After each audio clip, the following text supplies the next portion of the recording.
Ah, je crois que ça a commencé. Donc, nous voici pour une nouvelle série de vidéos. Alors là encore dans la bibliothèque familiale, en espérant que j'arrive à tout faire cette fois-ci du premier coup. Et nous allons parler de la pièce de Wajdi Mouawad, Incendie. Alors c'est une bonne chose pour tout le monde. Puisque donc nous l'étudions en première et en terminale IB en vue du baccalauréat international. Et j'ai vu que mes collègues, j'ai fait une intervention, un remplacement récemment, que mes collègues de maturité faisaient étudier donc cette pièce de Wajdi Mouawad, également donc en maturité, et ben, en faisant des recherches sur la vie de Wajdi Mouawad, sur les deux conflits, hein, disons, libanais, donc à proprement parler ce qu'on appelle la guerre civile libanaise et ensuite le conflit israélo-libanais, eh bien j'ai vu aussi que c'était une pièce qui était pas mal étudiée au baccalauréat. Alors je ne sais pas pour les élèves du baccalauréat si ça pourra vous servir, mais c'est bien, j'aime bien que à un moment donné ces vidéos soient utiles au plus grand nombre. Voilà, c'est mon petit côté utilitariste. Alors, je vais essayer de ne pas tomber dans le piège de Nicolas Gogol et de ne pas vous faire 3 heures de contextualisation historique avant d'en arriver je me suis un peu perdu dedans, je débute hein, en vidéo, avant d'arriver au sujet véritablement central qui nous intéresse, la pièce de Wajdi Mouawad, Incendie. D'autant que c'est une volonté de l'auteur que de ne jamais. Alors vous savez qu'Incendie fait partie d'un cycle littéraire, je reviendrai là-dessus, hein, le cycle du sang des promesses, et qu'Incendie est là, donc c'est une tétralogie, je crois que c'est comme ça que ça se dit quand il y a quatre pièces, je vais vérifier.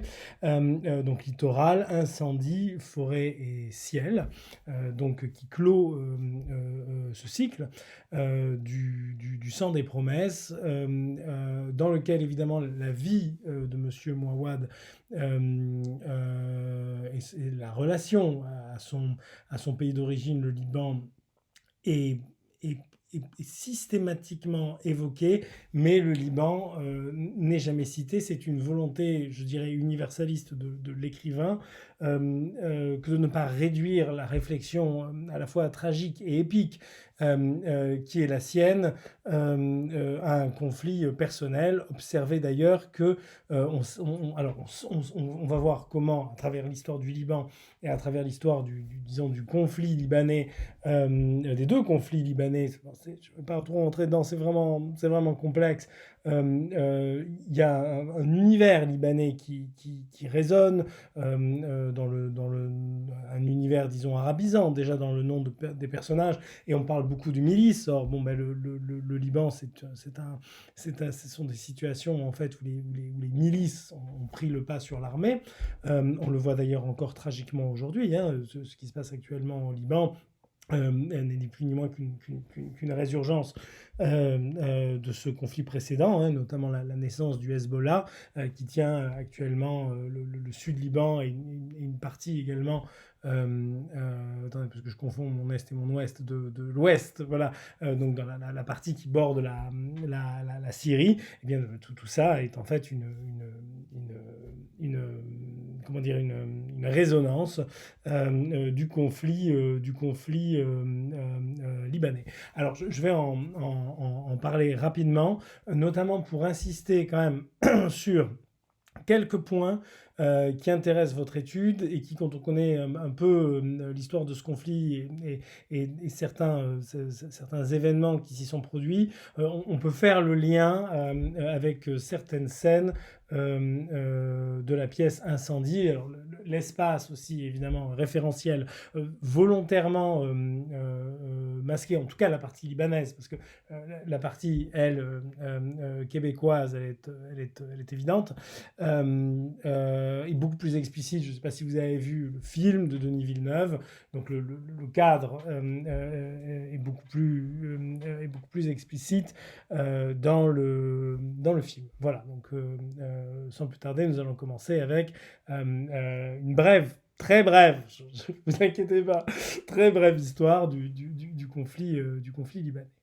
Alors le Liban, c'est un État jeune dont les frontières sont assurées depuis les années 1920, je dirais, de mémoire. Et la démocratie libanaise, elle existe depuis 1946. Et pour faire très très simple, très contextuellement, c'est un espace dans lequel vous avez de nombreuses factions liées à des différences religieuses. Alors vous avez deux factions très très importantes. D'un côté, vous avez alors en tout cas au début des années 70, quand le conflit éclate, d'un côté vous avez les maronites chrétiens et leur bras politique et armé qui s'appellent les phalanges libanaises, et dans les années 70, c'est plutôt les maronites qui ont le pouvoir au Liban. Et donc, vous avez également d'autres factions musulmanes. C'est une guerre civile qui va opposer des chrétiens et des musulmans. Des factions, si vous voulez, sunnites très importantes, et quelques chiites qui aujourd'hui font beaucoup parler d'eux avec le fameux mouvement Hezbollah. Il y a également un grand nombre de Druzes au Liban et de Grecs orthodoxes. Et il y a une instabilité du pouvoir libanais avec une armée qui est divisée, et disons, si vous voulez, ces populations se protègent les unes des autres par l'intermédiaire de leurs milices. Alors, il y a évidemment aussi un point qui est important. Alors, c'est pour ça que je ne peux pas trop insister, parce que comme je m'appelle Cohen et qu'on tombe sur beaucoup contenu, si vous voulez, des résonances de la situation actuelle. Dans les recherches que j'ai faites, c'est assez difficile de trouver des points de vue objectifs, et on pourrait dire que j'en ai pas un moi-même du fait de la connotation juive de mon nom. Alors je vais essayer de rester le plus objectif possible. Il y a au Liban depuis, disons, les années 60 une forte présence de groupes palestiniens qui donc ont fui les régions de Cisjordanie, de Gaza et de terres qui ont été données à l'État d'Israël lors de sa fondation en 1948. Et parmi ces groupes, vous avez alors d'un côté ce qu'on va appeler des fédayines, qui sont des groupes religieux armés qui cherchent à instaurer disons une politique religieuse au Liban. Et vous avez le célèbre OLP, notamment de Yasser Arafat. D'ailleurs, Yasser Arafat, à cette époque, est au Liban, jusqu'à ce que les combattants palestiniens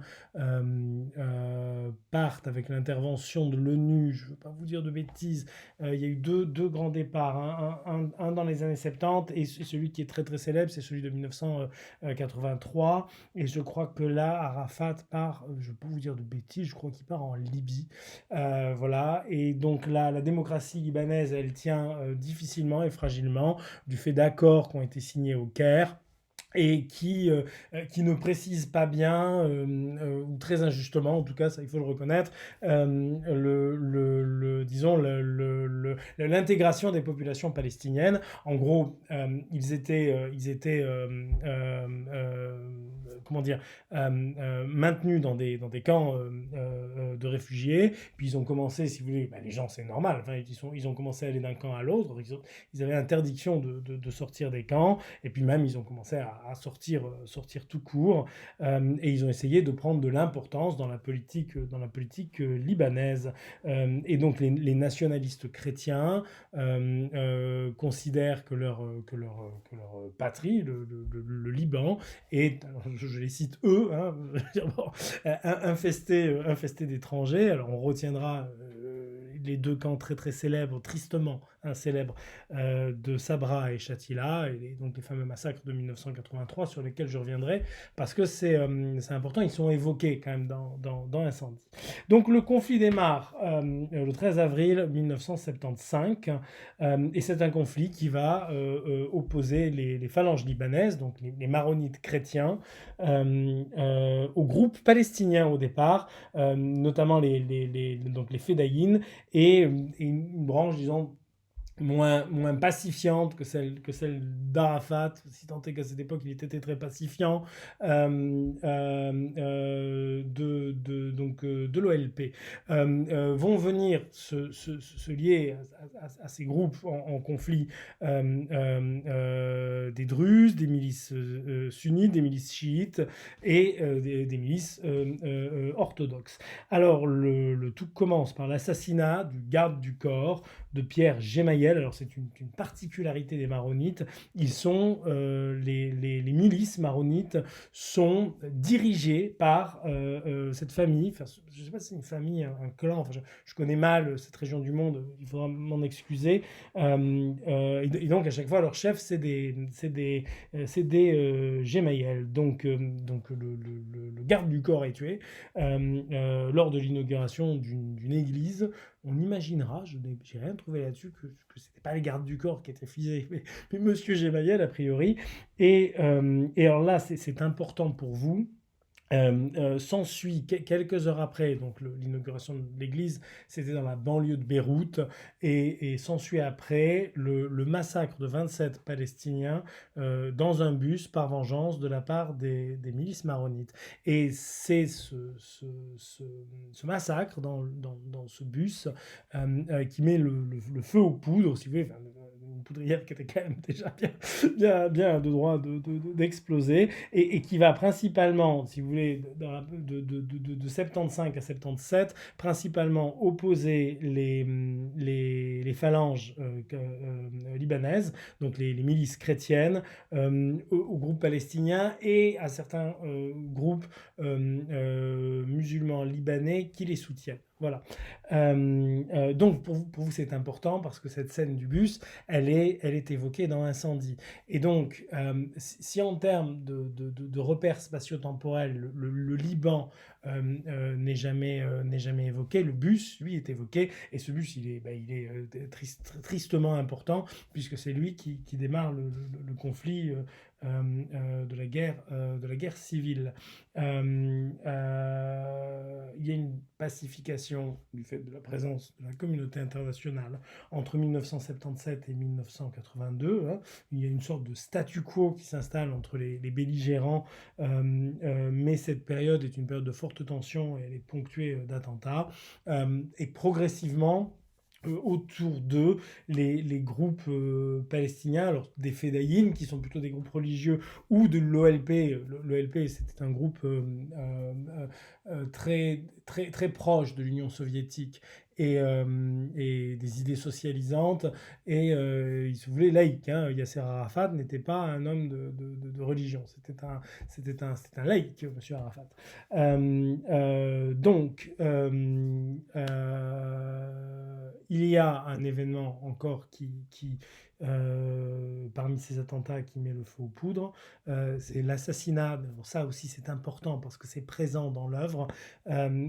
C'est l'assassinat si vous voulez, dans cette période de 77 à 82, sont réinstallés au pouvoir les Gemayel et donc les milices maronites. Et donc le chef de l'État libanais à l'époque, c'est Bachir Gemayel, et il est aussi le chef des milices chrétiennes. Et donc le personnage dans Incendie assassine le chef des milices, et il s'agit probablement de l'assassinat contre Bachir Gemayel. Je crois que c'était en 82, peut-être 83. Les groupes des milices musulmanes, sunnites et chiites et des groupes palestiniens se rapprochent. J'ai fait une grosse parenthèse sur l'entrisme de la Syrie dans cette affaire. C'est pas un cours de géopolitique, j'essaye de vous expliquer en quoi, si vous voulez, l'histoire du Liban résonne dans l'œuvre. Donc par-delà évidemment les noms de certains personnages à connotation clairement arabisante, il y a le massacre du 13 avril 1975 de 27 ouvriers palestiniens dans un bus à Beyrouth, et l'assassinat du chef des milices chrétiennes Bachir Gemayel. Alors évidemment dans l'œuvre on ne vous dit pas le chef des milices chrétiennes, on vous dit le chef de la milice, parce qu'il est important pour l'auteur, et ça je vais insister là-dessus dans une deuxième partie, justement de ne pas prendre parti. Il écrit, c'est une écriture épique et pacifiste à la fois, qui montre toute la violence d'un conflit civil et d'un conflit armé, sans choisir de camp, hein, sans vous dire eux c'est les gentils, eux c'est les méchants. On verra que c'est lié beaucoup aux lectures et aux analyses du dramaturge grec Sophocle, que propose Wajdi Mouawad. Vous pouvez en entendre plein d'interviews, c'est un homme, je dirais, fabuleusement brillant, et qui est vivant et que vous pouvez, écouter. Voilà. Donc c'est dans cette période terrible, si vous voulez, que les groupes chrétiens commencent à perdre en influence. Les milices musulmanes soutenues en partie par la Syrie, parce que les Syriens n'aimaient pas trop l'OLP, il y a toujours des relations un peu complexes entre le pouvoir syrien et l'organisation de Yasser Arafat, eh bien, il y a une perte de pouvoir des chrétiens et du coup une demande d'intervention de l'armée israélienne qui envoie 100 000 hommes en 1982 pour, si vous voulez, combattre dans le sud Liban. C'est là qu'ont lieu donc par les milices chrétiennes, justement en réponse, voilà, je l'avais noté là, en réponse de l'assassinat du chef des milices, donc des fameuses phalanges libanaises, Bachir Gemayel. C'est là qu'il y a les fameux massacres des camps palestiniens de Sabra et Shatila, lesquels sont également évoqués dans la pièce avec cette idée, ils ont attaqué l'école, et donc nous on a attaqué l'hôpital, et donc ils ont pendu 3 types, et donc nous on a massacré un camp. Cette idée aussi, si vous voulez, qui est très forte dans la pièce, que personne n'arrête l'horreur, tout est une question de vengeance en fait. Et quand est-ce qu'une guerre s'arrête, que j'aurais tendance à dire, c'est comme une bagarre, quand il y en a un qui est moins con que l'autre et qu'il arrête de taper. Mais la pièce décrit très bien, si vous voulez, ce rythme terrible de la haine, quoi, et de la vengeance des uns contre les autres, avec cette idée très forte d'ailleurs que ce sont des frères. J'insisterai sur la métaphore pour moi fondamentale de la pièce, hein. Quand le fils viole la mère, pour moi c'est la métaphore même de la guerre civile. La mère qui est aussi le symbole de la mère patrie, si vous voulez, d'une certaine façon, qui est le symbole de la terre, et qui est violée par sa propre engeance, par son propre fils. Et c'est ça une guerre civile. C'est quand les fils violent la terre, ils violent la mère, quoi. Voilà. Et cette image, elle résonne. Et bon, évidemment, vous qui l'avez lu, vous voyez qu'elle est au centre, l'acmé dramatique de la pièce. Et quelque part, voilà, c'est une réflexion sur la guerre, oui, puis sur l'horreur de ce que c'est une guerre civile. Parce qu'une guerre civile, il peut y avoir votre frère dans la tranchée d'en face, il peut y avoir votre père dans la tranchée d'en face, il peut y avoir votre oncle, il peut y avoir... pendant la guerre civile espagnole, c'était comme ça, c'était terrible. Le POUM venait vous chercher, et en fait, les gens se battaient. Alors évidemment, il y a tous ceux qui se battaient par idéologie. Bien sûr que là aussi, dans la guerre libanaise, il y a des gens qui se battent par idéologie, mais pensez à la lettre de Niad. On est venu me chercher. Voilà, la milice est venue me chercher, on a entendu un flingue, va te battre. Dans ces conflits-là, votre camp n'est pas toujours idéologique. C'est le camp du type qui vous a mis une arme dans la main, et puis il n'y a pas trop le choix. On ne dit pas non, hein, aux miliciens, voyez-vous. Voilà. Donc voilà pour cette partie. Alors je rentrerai pas. Enfin, vous pouvez vous documenter si vous voulez sur l'extrême complexité des groupes belligérants. Le conflit ne saurait être réduit, si vous voulez. Nous, on va le réduire comme ça, parce que même dans l'idée de la pièce, on a l'idée qu'il y aurait deux groupes qui se battent. Alors il y a deux entités religieuses, disons les chrétiens d'un côté et les musulmans de l'autre, mais vous voyez que parmi les chrétiens, vous avez des maronites, des orthodoxes. Je ne sais pas exactement quelle est la religion des Druzes. Je sais pas si je crois qu'ils sont musulmans, je ne vais pas vous dire de bêtises. Et de l'autre côté, vous avez des sunnites, des chiites. Là, avec le conflit actuel en Iran, voilà, l'Iran est donc chiite et a soutenu une population libanaise chiite et l'a armée. Et cette population, donc justement, euh, euh, après l'intervention israélienne, ce groupe chiite, il est aujourd'hui, c'est là qu'il va naître, hein, donc entre 83 et 84, et il est tristement célèbre aujourd'hui, c'est le Hezbollah dont vous entendez parler, qui tient le sud Liban et l'ouest du Liban, voilà. Et qui, donc longtemps, vous voyez son axe, si vous voulez, l'axe militaire, pour la faire très courte, il me reste encore 2-3 minutes, qui va jusqu'à l'Iran, c'est quand même pas la porte à côté, n'est-ce pas, passer par un petit bout de l'Irak, par la Syrie, et rejoignait par l'ouest, si vous voulez. Donc voilà, donc c'est cette chaîne militaire-là qui en ce moment qui a été mise à mal, notamment par le renversement du pouvoir syrien. Et donc voilà, c'est important quand même d'avoir un peu ces clés en tête, parce que le cycle du sang des promesses, il est aussi écrit, on verra d'une certaine façon, dans une temporalité guerrière. Et cette temporalité guerrière, nous sommes en train de la vivre aussi maintenant. Et au fond, la réflexion que porte l'écrivain, si vous voulez, quand on voit la haine qui naît du conflit israélo-palestinien, qui a 70 ans maintenant, et la situation au Liban, et le conflit inévitable, hein, entre, si vous voulez, une alliance américaine et israélienne et les mollahs iraniens, et bien, tout ce qu'on est en train de vivre là maintenant, ça résonne puissamment dans un texte qui n'est pas si lointain, qui est un texte de 2003 et qui quelque part cherche à nous porter à réfléchir en fait sur la passion. Voilà. Et donc je vais maintenant vous introduire le cycle du sang des promesses, et ensuite je me concentrerai sur la pièce Incendie.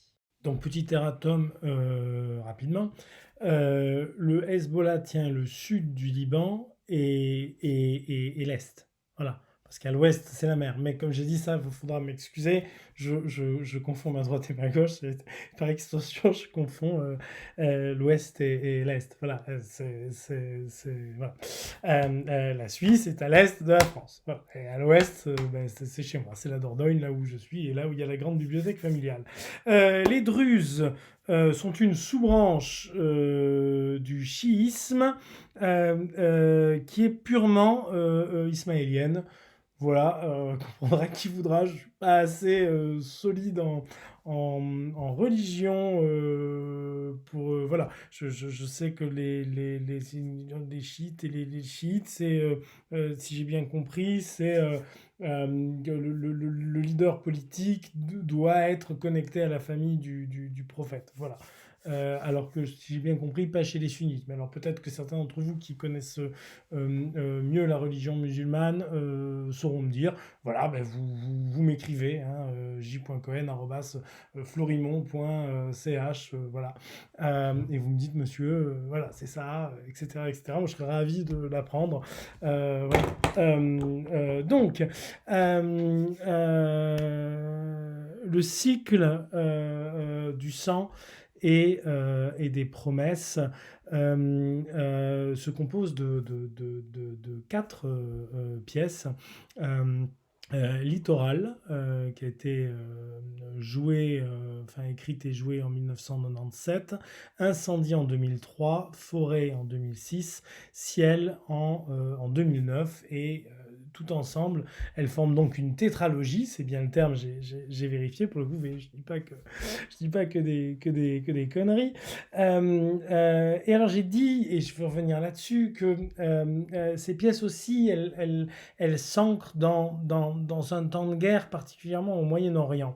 Alors, notamment les trois dernières. Incendie est écrite en 2003 pendant la guerre de George W. Bush en Irak, qui a démis Saddam Hussein, hein, plus que définitivement, puisqu'il y a eu un procès et qu'il a été pendu. Forêt est écrit en 2006, donc pendant un conflit opposant justement au sud Liban le Hezbollah et les forces israéliennes. Et entre 2006 et 2009, vous avez la victoire politique par la voie électorale du groupe Hamas dans la bande de Gaza. Et du coup, l'actuel conflit depuis le 7 octobre de 2023 qui oppose ce qu'on pourrait considérer aujourd'hui un peu comme des proxys militaires de l'Iran dans les groupes disons miliciens, armés. Je veux pas les appeler terroristes parce que ce mot il est voilà, même si on est bien tous d'accord que en Suisse, comme en France d'ailleurs, le Hamas et le Hezbollah sont considérés comme des groupes terroristes. Maintenant, moi je fais attention à ce terme parce que au fond, je veux dire, on est tous des terroristes de quelqu'un, quelque part. Enfin, je reviendrai peut-être là-dessus s'il y a des demandes sur la complexité de ce mot. Vichy appelait les résistants les terroristes. Vous voyez ce que je veux dire? Voilà. Donc, c'est un terme qui est compliqué, sur lequel je vais d'ailleurs arrêter immédiatement de m'étendre. Donc cette réflexion du sang et des promesses, cette réflexion sur la guerre, sur la violence, qui traverse quand même le cycle, hein, pour prendre un exemple, Ciel, c'est un groupe, c'est très beau, c'est un groupe anti-terroriste, donc c'est un huis clos de 5 personnages qui forment un groupe antiterroriste, le groupe Socrate, et ils scrutent le ciel pour voir les messages dans les étoiles des terroristes, voilà, enfin, entendre les missiles. Enfin, il y a toujours cette portée chez Wajdi Mouawad extraordinairement métaphorique, une manière de dire la violence du monde avec beaucoup de beauté en fait. Et ça, il le dit dans je crois que c'est sur France Inter, je crois que c'est sur France Inter qu'il évoque la question justement de la beauté fondamentale pour lui, qu'il a découvert d'abord à travers la peinture. Et son besoin de créer de la beauté, et en fait il dit qu'il est allé chercher dans son univers proche des choses qui sont pas très belles, puisque je vais revenir rapidement sur la biographie de l'écrivain. Donc l'écrivain est libanais, il est né en 1968 au Liban, qu'il a quitté quand il avait 8 ans, donc un simple calcul vous amènera à la date de 1976, alors 76, 77 en fonction de quand est-ce qu'il est né, bon, bref, c'est-à-dire en plein pendant le conflit dit donc de la fameuse guerre civile que j'évoquais, de 75 à 77. Et en fait il explique simplement que ses parents sont partis ils sont partis en France, ces gens, en espérant et en attendant la fin de la guerre. Et la fin de la guerre, au bout de 6 ans, 7 ans, 8 ans, elle n'est pas venue. Ils ont eu des problèmes de visa. Et là, ensuite, ils sont partis au Canada, plus précisément au Québec, puisque de toute évidence, ces gens étaient francophones. Et Wajdi Mouawad est un écrivain de la francophonie. Voilà. Un que nous n'aurons pas piqué les Anglais. Un très très bel écrivain, moderne, vivant, dont je vous incite à lire d'ailleurs tout le cycle. C'est vraiment c'est vraiment, vraiment très beau. Alors une singularité de ce théâtre, c'est qu'il est un peu écrit sur le vif, il est écrit dans le mouvement. C'est particulièrement vrai, je ne sais pas trop pour les autres pièces, mais c'est particulièrement vrai pour Incendie qui a été écrit en même temps qu'elle était jouée, ce qui est d'ailleurs pas sans évoquer la tradition élisabéthaine du théâtre. Voilà, William Shakespeare n'avait pas nécessairement fini d'écrire ses pièces quand déjà il les mettait en scène. Et donc c'est une écriture, c'est ça aussi qui est très chouette, c'est que c'est une écriture à plusieurs mains, il y a les textes de Mouawad, mais ça peut aussi tout à fait inclure les improvisations des acteurs. Pour lui, il explique dans le théâtre, pour lui ce qui est très important c'est la corporalité. Contrairement au cinéma, regardez là moi ma vidéo, ça il l'explique très bien. Bon ben ma vidéo, je la fais et elle est faite. Et je vais pas avoir besoin de vous rejouer ce théâtre-là avec mon très beau fond, grande bibliothèque familiale. Je vais pas avoir besoin de vous rejouer ce théâtre-là 50, 60, 70, 80, 90 fois. Alors qu'un acteur, lui, il revient jouer la même chose 50, 60, 70, 80, 90 fois. Voilà. Mais d'ailleurs, par exemple, quand je suis prof, c'est ce que je fais. Voilà. Alors, on voit quand même, il y a des permanences dans ce théâtre. Notamment, alors, le lien, ça vous l'avez vu, et puis vos profs vous l'auront dit, enfin, je veux dire, c'est le lien avec les tragédies antiques, sans qu'il soit nécessairement besoin de définir à tout prix si la veine est tragique, ou enfin est tragique dans Incendie, la tragédie est une évidence. Pour autant, ça s'ancre quand même dans un système qui évoque l'épopée. Hein. Et d'ailleurs, il y a une dimension, alors lui a beaucoup lu, a beaucoup travaillé sur les pièces de Sophocle, je vais y revenir dans un deuxième temps, mais il y a ici dans cette tétralogie une dimension clairement échyllienne de la tragédie que je vais expliquer. Alors Échille, je vous renvoie au Thébaïde, notamment à une pièce que moi je trouve extraordinaire qui s'appelle Les Sept Portes de Thèbes et qui ouvre justement une trilogie. Alors Échille, lui, il écrivait il écrivait ses cycles tragiques par groupe de trois. Voilà. Alors, c'est aussi, ça c'est une particularité de Wajdi Mouawad, il s'inspire, il respecte, il reprend, mais il se donne une liberté toute créatrice et toute émotionnelle dans sa manière de reprendre. Alors, la tradition échilienne, en fait, d'un cycle, ici, elle est préservée. C'est pour cela qu'Incendie ne termine pas nécessairement mal. Voilà, c'est pas là qu'il faut aller chercher la tragédie. Je vous rappelle que la tragédie, c'est pas quand ça finit mal. Voilà. Les sept portes de Thèbes, ça ne finit pas mal, puisque la cité est sauvée. La tragédie, c'est quand les héros, les personnages tragiques, disons, sont d'une certaine façon condamnés, même pas d'une certaine façon, même tout court d'ailleurs, pourquoi je dis ça, ils sont condamnés par le destin. Voilà. Et il y a aussi dans le schéma tragique une idée qui est extrêmement importante, parce que celles-là, on les retrouve dans les 4 pièces, donc littoral, incendie, forêt et ciel. Observez d'ailleurs l'imaginaire tellurique qu'il y a derrière. Hein. Le littoral évoque la mer, donc dans le littoral, Wilfrid apprend que son père, qu'il ne connaissait pas, est décédé et décide de ramener sa dépouille dans son pays natal. Et dans son pays natal, eh bien, personne n'en veut de cette dépouille, il ne peut pas l'enterrer et donc il va jusqu'à la mer et il va rendre la dépouille à la mer. Vous retrouvez exactement, vous retrouvez une idée très proche. Il y a beaucoup de liens entre littoral et incendie, à mon sens. Il y en a peut-être moins avec forêt et ciel.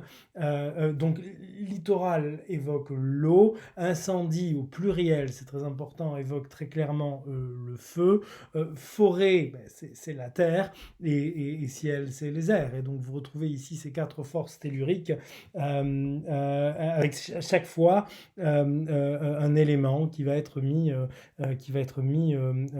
plus en avant. Et donc dans le ciel, eh bien, c'est les astres, c'est les étoiles, mais c'est aussi, on le voit malheureusement aujourd'hui d'ailleurs, c'est aussi les bombes qui vous pleuvent sur la tête, voilà, et qui sont aveugles. Il y a d'ailleurs dans le ciel, c'est très très beau, il y a beaucoup euh, cet imaginaire de l'aveuglement, en fait, là encore évoquant Oedipe, puisque c'est une pièce assez centrale quand même dans toute la... Oedipe roi, j'entends, hein, de Sophocle. C'est une pièce assez centrale dans tout le cycle, et Ciel, c'est la pièce de l'aveuglement, en fait, et avec cette idée que celui qui n'a jamais été aveugle ne peut pas voir, quoi. Enfin, voilà. Et donc, on va retrouver quelques grandes lignes de force. Alors là, on les devine déjà entre littoral et incendie. L'idée de la quête identitaire. Wilfrid, pour se comprendre, doit ramener le corps de son père. Donc là, la thématique, c'est plutôt le jeune homme et le père. Et Nawal, pour se comprendre, doit... alors elle doit retrouver son fils. Et Jeanne, surtout pour comprendre, Nawal doit d'une certaine façon retrouver sa mère. Parce que dans l'incendie, la quête, c'est très clairement celle des jumeaux vers la mère. Ça, j'expliquerai ça aussi dans on va dire, dans la construction, toute une partie que je vais dédier à la construction narrative.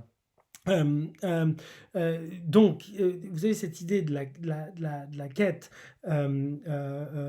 identitaire qui est encore plus forte dans Forêt, puisque dans Forêt, c'est 7 générations de femmes, vous voyez, encore aussi avec cette idée du chiffre magique hérité des tragédies antiques, hein, vous savez que c'est 7 années, hein, 7 générations, pardon. Dans les tragédies antiques, vous êtes maudit sur 7 générations. Et donc dans Forêt, vous suivez 7 générations de femmes. Alors cette idée disparaît un peu plus néanmoins de quête identitaire dans Ciel, qui vient clore hein, d'une certaine façon le cycle du sang et des promesses. Et d'ailleurs, on retrouve cette idée d'identité et d'origine, sachant que Mouawad le fait fabuleusement bien. D'ailleurs, enfin, je vous conseille tout simplement d'aller écouter ce qu'il dit lui-même sur son théâtre, puisque c'est un auteur vivant quand même. Hein. Il distingue l'origine de l'identité, en ce sens que l'origine, c'est l'origine. Vous venez de l'homme et de la femme, et vous avez une nationalité. Voilà. Et ça, l'endroit d'où vous venez, ce lieu que j'évoquais d'ailleurs avec cette idée très forte dans Incendie du viol comme métaphore, enfin du viol de la mère par le fils comme métaphore de la guerre civile, ce lieu d'où vous venez, ben c'est votre pays, et puis c'est l'utérus. Et donc le pays, l'utérus, c'est la même chose. Ça, c'est les origines. Et ensuite, l'identité, c'est qui on décide de devenir nous. Et ça, c'est nous qui le forgeons, en fait. Et il y a cette parole qui est très très forte dans tout le cycle. C'est que dans une certaine mesure, on peut décider de rompre les cycles de violence. Et d'ailleurs, le cycle dans l'incendie, c'est ça, c'est la rupture du cycle de violence entre les femmes. La violence que la mère de Nawal a éprouvée sur Nawal, qui est déjà la violence que la grand-mère a éprouvée sur la mère, et c'est la fille Jeanne qui décide de rompre ce cycle.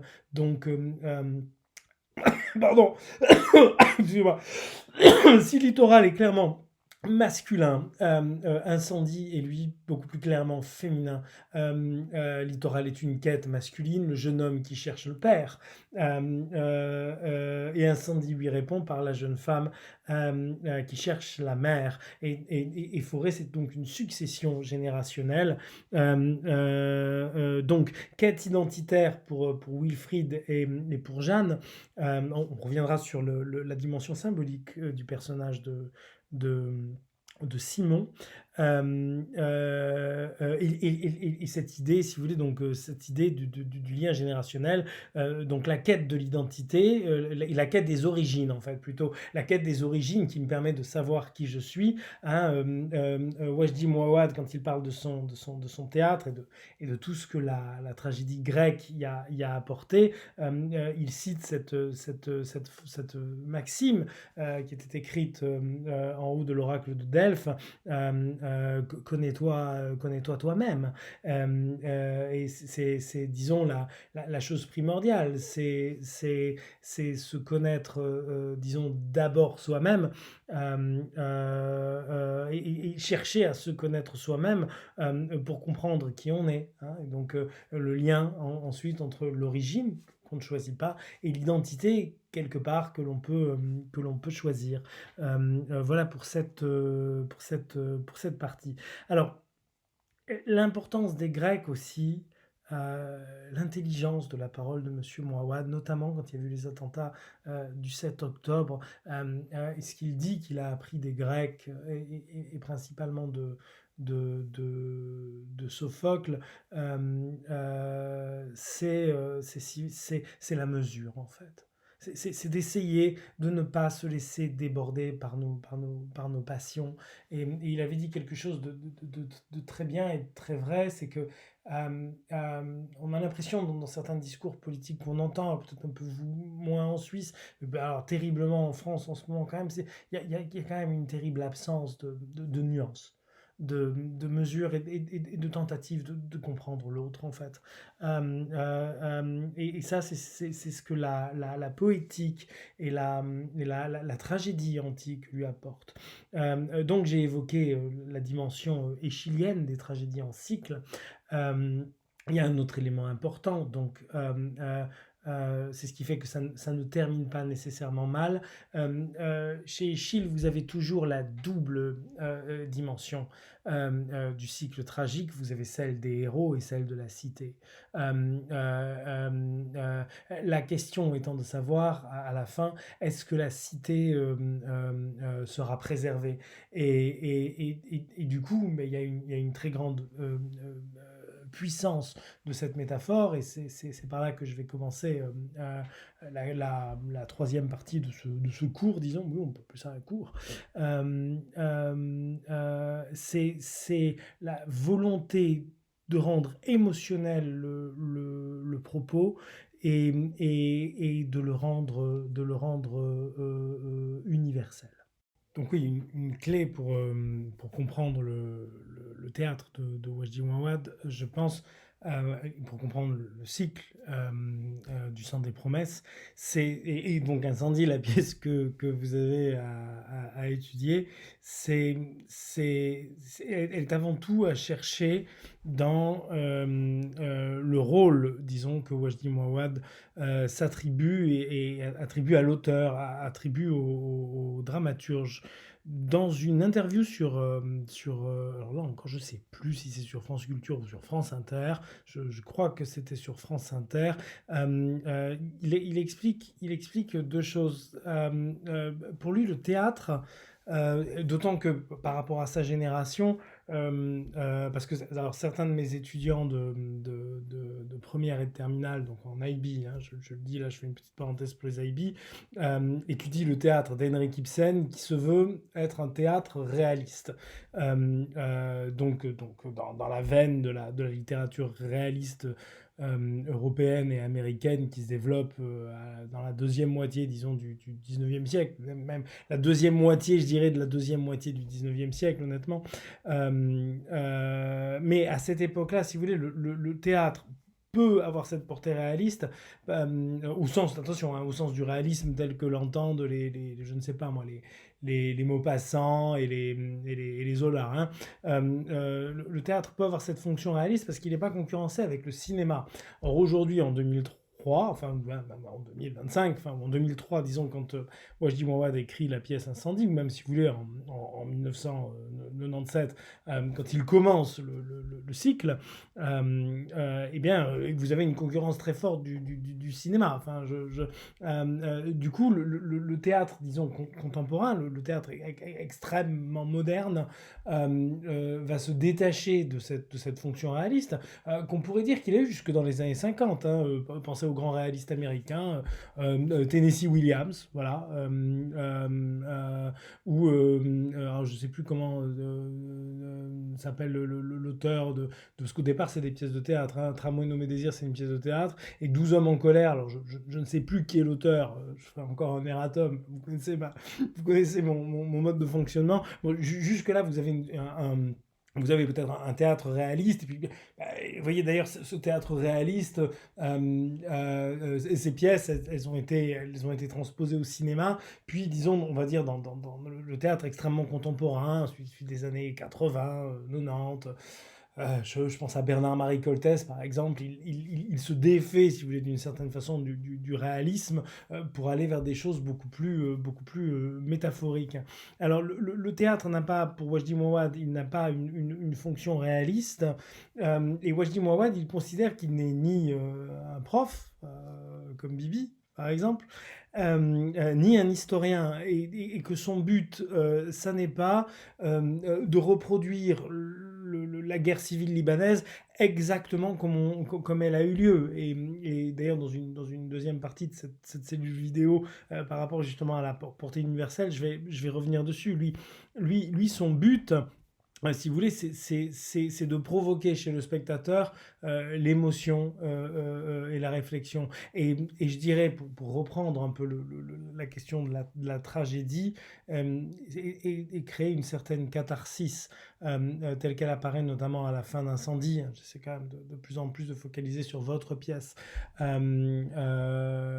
Lorsqu'il y a l'eau qui est versée sur le corps de Nawal, et qui vient justement éteindre les incendies, ça veut dire que nous sommes parvenus, et nous-mêmes, quand nous lisons, quand nous voyons la pièce, qui est quand même, franchement, pour un auteur contemporain de langue française, c'est bravo monsieur.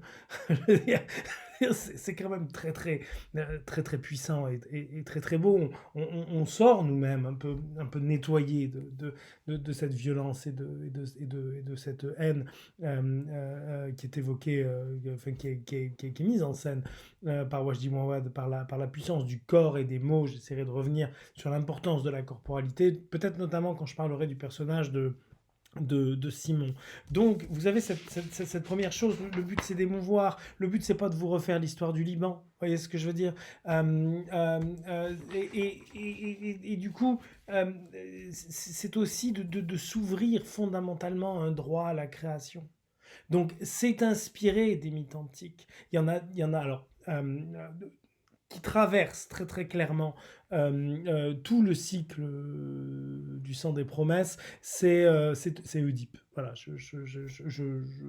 Et donc, en fait, et c'est pour ça que oui, c'est une tragédie. Je pense que je reviendrai. Je vais peut-être même faire toute une cellule sur ce que c'est la tragédie, parce que parfois ça, les gens ils le comprennent mal.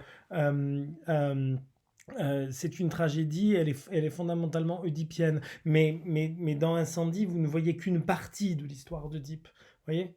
Qui serait la partie de la révélation. Voilà, la révélation faite à Oedipe, qu'il a couché avec sa mère. Alors, dans le mythe, ils sont tombés amoureux, et ici c'est un viol sordide dans une terrible prison pour femmes qui d'ailleurs a existé. Je reviendrai là-dessus. Donc vous avez un droit. Le but, c'est l'émotion. Ça n'est pas le suivi linéaire et servile, ni de l'histoire ni du mythe. Vous avez d'ailleurs un deuxième mythe dans Incendie, là particulièrement important, c'est celui de la fondation de Rome et de Romulus et Rémus, avec les deux jumeaux. Mais là encore, c'est une interprétation libre, c'est-à-dire qu'on ne suit pas les choses à la lettre, parce que ce qui est important, ça n'est pas le suivi ligne à ligne du mythe, mais le droit à la création. Voilà. Et donc on s'inspire des mythes, mais on crée. On crée quelque chose de moderne, on crée quelque chose de réel, on crée quelque chose qui parle de nous. Je vais revenir là-dessus. Et c'est un nous lyrique, c'est un nous qui nous englobe tous. Et c'est toute la puissance d'ailleurs de ces textes. Hein. Donc on a le droit à la création en fait, parce que cette création, elle conduit à, si vous voulez, elle doit conduire à l'émotion. Voilà.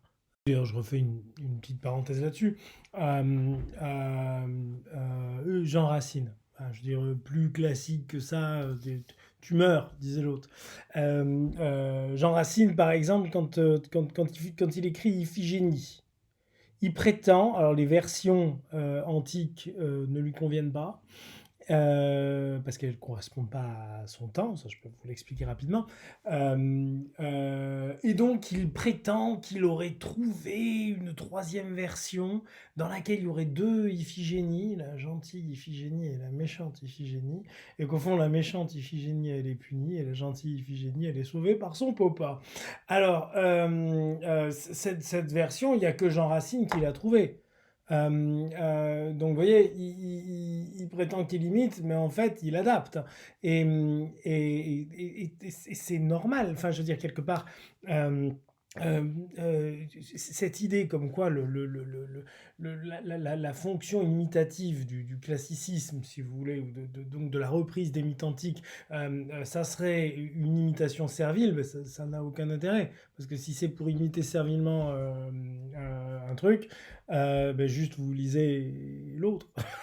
Vous voyez ce que je veux dire? Ça n'a ni queue ni tête. Donc même le classique des classiques, celui que Boileau révérait par-dessus tout, bah, même lui s'est permis deux, trois entorses à l'histoire, quoi.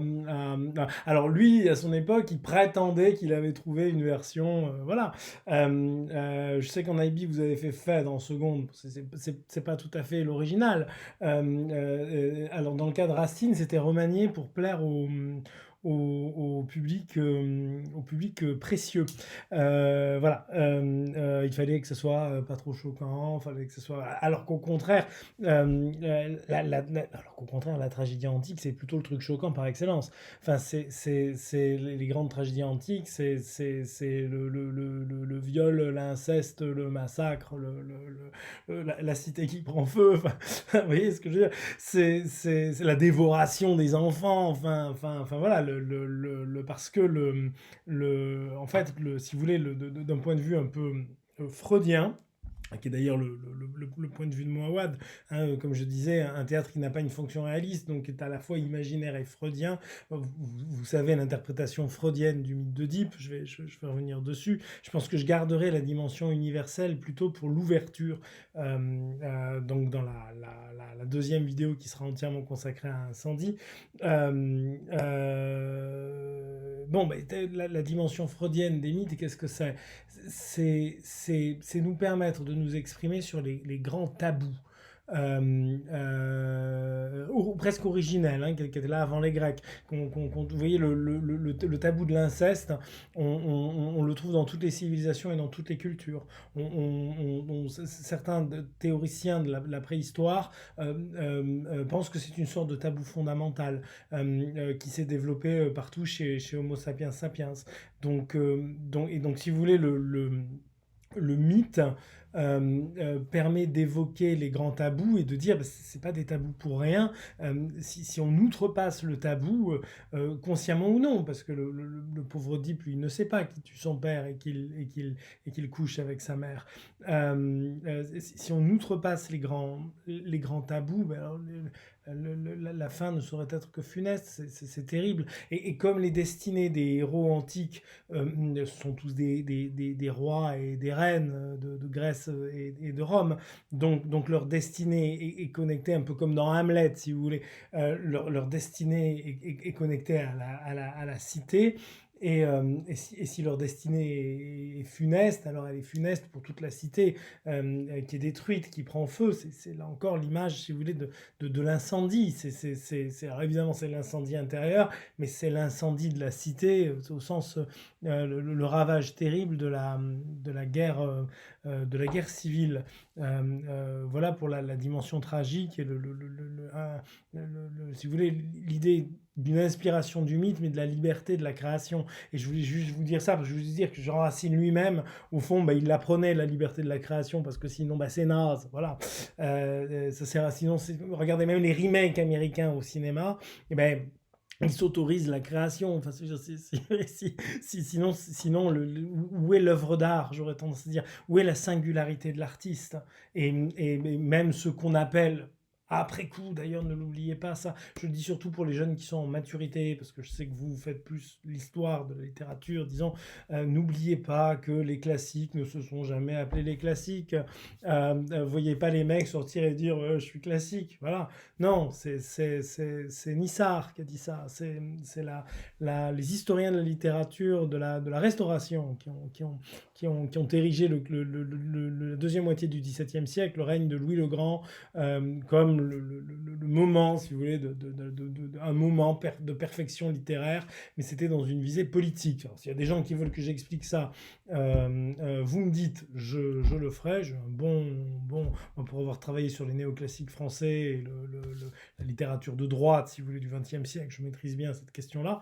Mais voilà, juste pour dire qu'à un moment donné, La Fontaine disait lui-même, mon imitation n'est pas un esclavage. Donc voilà, on imite, on s'inspire, on va puiser effectivement peut-être dans des racines profondes. Et c'est le but de Monsieur Mouawad, c'est d'aller chercher quelque chose, je disais, une portée universelle, quelque chose de puissamment humain, détaché d'une fonction réaliste et donc beaucoup plus orienté vers quelque chose de métaphorique, si vous voulez, et d'intérioriser quoi, un questionnement sur l'être qui s'inspire des grands mythes, justement par rapport au tabou qu'évoquent ces mythes, mais sans évidemment nier le droit à la création, puisque, comme je disais, monsieur Wajdi Mouawad, il l'explique très bien d'ailleurs, il n'est ni professeur, ni historien, il est là pour vous émouvoir.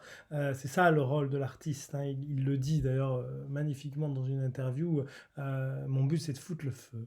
Voilà. C'est tout brûler. Voilà. C'est d'ailleurs là pour le coup, il le dit en évoquant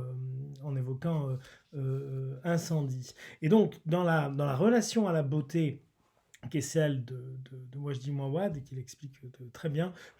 J'avais évoqué, puis je suis parti sur autre chose, donc j'en ai pas parlé, j'explique rapidement.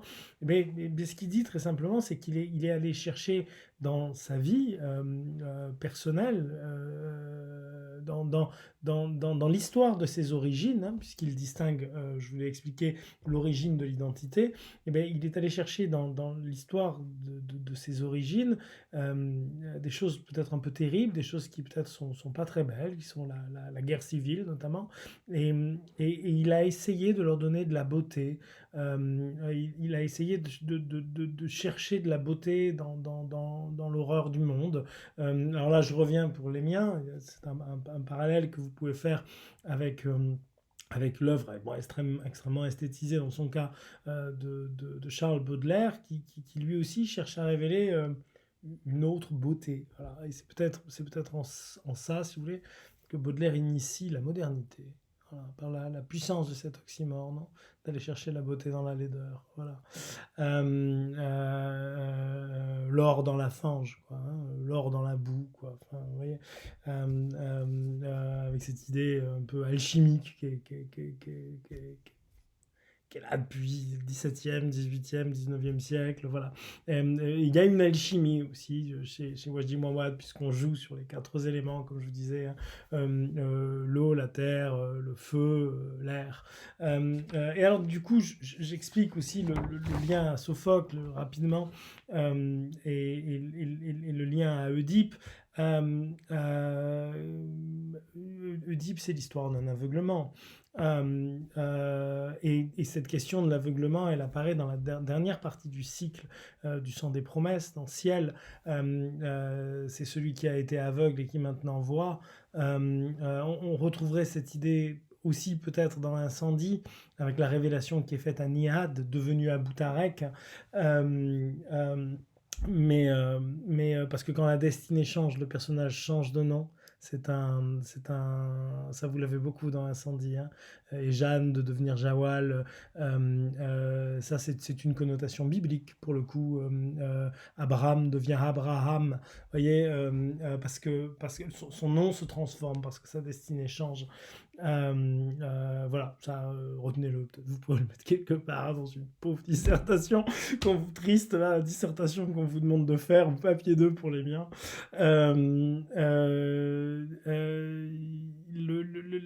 La dimension Oedipe, est-ce que Oedipe n'est pas celui, j'ai une réflexion que je mène moi, Oedipe, il pense qu'il est très fort. Il pense que c'est un mec, un vrai, c'est un alpha.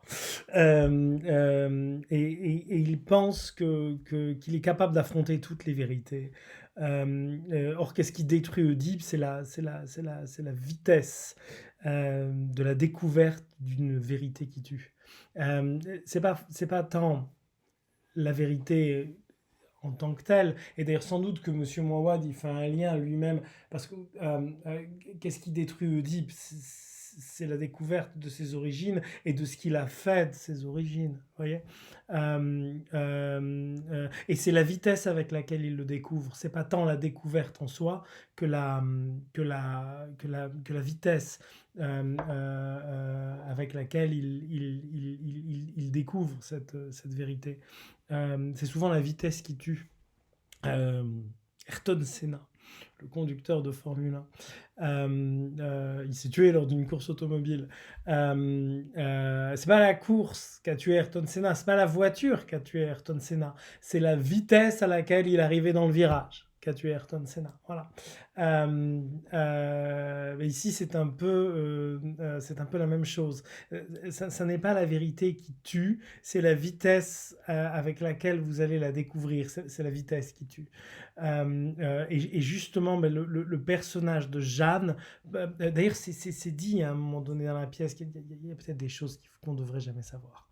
Il y a peut-être des vérités qu'il vaut mieux taire, il y a peut-être des silences qu'il vaut mieux préserver, et on ne devrait pas aller trop vite il est nécessaire, parce que c'est une quête initiatique, c'est la quête de qui nous sommes, de partir de l'identité pour aller vers les origines, c'est par définition l'idée de la quête identitaire. Je vous rappelle la phrase de l'oracle de Delphes, hein, extrêmement importante pour Monsieur Mouawad: connais-toi toi-même. Donc voilà. Et alors en quoi c'est oedipien, si vous voulez? Eh bien, Ciel vient clore ce chemin oedipien, si vous voulez, et psychanalytique, d'une certaine façon, pour reprendre la parabole freudienne, de la compréhension de soi et de la réflexion sur nos passions et sur nos propres aveuglements. Donc, elle commence par Littoral, où Wilfried retrouve son père mort et cherche à l'enterrer, mais observez qu'il ne tue pas le père. Vous voyez, toujours cette idée d'une adaptation par la création. Répond à Littoral, donc l'eau, un incendie qui est son opposé immédiat, qui est le feu, donc d'où que ces pièces vont profondément se répondre. Donc là, cette fois-ci, c'est la fille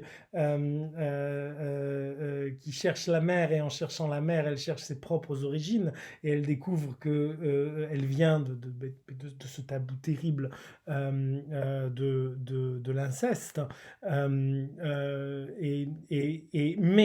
Mais elle parvient à le découvrir, et on verra qu'elle tue le frère, métaphoriquement.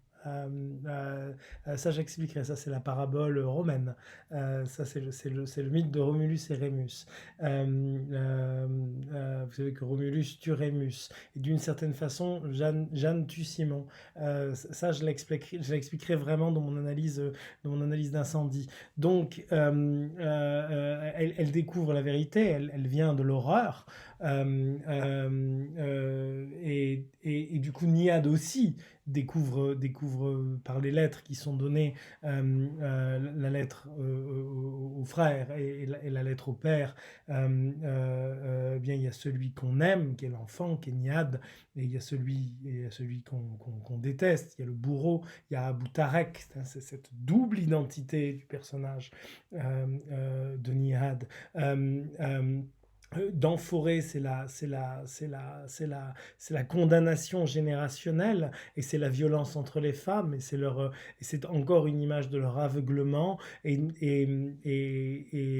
donc cette idée oedipienne qui est présente alors avec plus ou moins de force, elle est très présente dans Incendie, hein, puisque je disais Niad et Oedipe. Hein, pour le coup.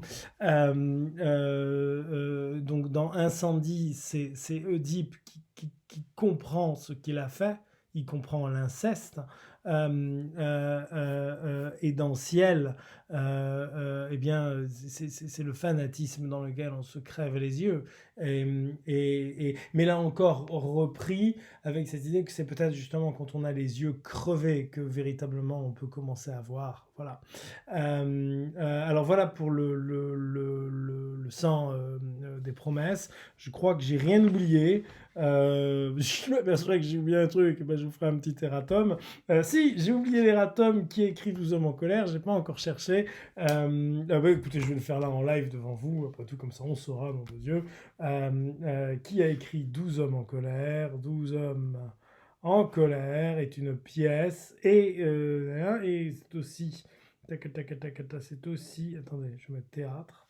Parce qu'il a aussi participé, l'écrivain a également participé est une pierre de Réginald Rose. Voilà, Réginald Rose, 12 hommes en colère, le réalisme américain.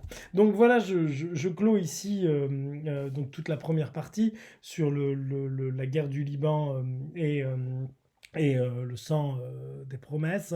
Vous observerez que du coup, j'ai pas traité la question de la portée universelle du propos. Je vais la traiter dans Incendie et la reconnecter notamment avec l'histoire de la guerre civile libanaise.